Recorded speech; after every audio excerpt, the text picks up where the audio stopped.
ఇటీవల కోవూరు నియోజకవర్గానికి సంబంధించి గుమ్మళ్ళ దెబ్బ దగ్గర ఒక మైనర్ బాలికపై అఘాయిత్యం జరగడం, ఆ తర్వాత ఆ బిడ్డ దాదాపుగా 8 రోజుల పాటు మృత్యువుతో పోరాడి చనిపోవడం జరిగింది.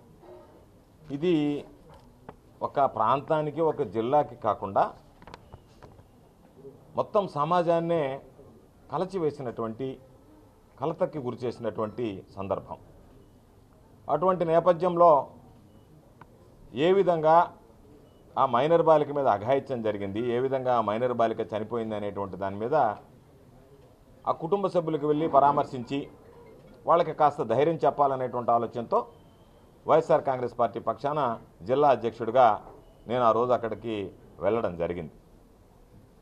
కోవూరు నియోజకవర్గానికి ఇన్ఛార్జిగా వ్యవహరిస్తున్నటువంటి సోదరులు మాజీ మంత్రివర్యులు నల్లపురెడ్డి ప్రసన్న కుమార్ రెడ్డి గారు, ఆయన సమీప బంధువు చనిపోవడంతో దానికి సంబంధించినటువంటి ఆ కర్మక్రతువుల్లో పాల్గొంటున్నటువంటి నేపథ్యంలో ఆయన హైదరాబాద్లో ఉండడం, ఇక్కడికి రాలేకపోవడం, ఆయన ఇది నా దృష్టికి తీసుకొచ్చిన వెంటనే నేను అక్కడికి వెళ్ళడం జరిగింది.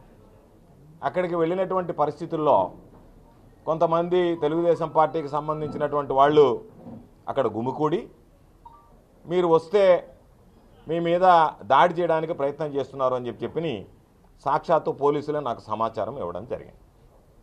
ఆ తర్వాత మేము చెప్పాం, ఇటువంటి ఉడత బెదిరింపులకి భయపడం, మేము వచ్చేదే, వాళ్ళని ఎదుర్కోగలిగితే వెళ్తాం,